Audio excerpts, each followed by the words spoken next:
ஆடல் அரசனாட விரியும் மின்னல் உறையுதே. கங்கை தலையில் சூட விரியும் சிரமும் கரையுதே.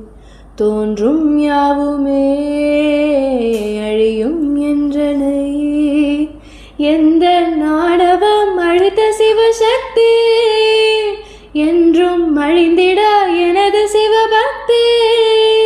தேக சுத்திர நேர போயா தன சாத்திர நேர போயா.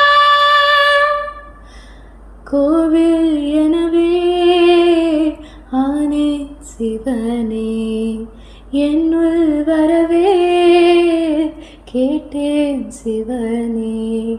பேரண்டம் எங்கும் தீயானே என்னுள்ளம் ஏறே நீ ஒளிர்வாயே. பற்று உள்ளோர் கையிலே வெற்றி கொண்டே சேர்பவன் நீயே சிவனே. என்னையாளும் சிவனே உன்னை போற்றினே.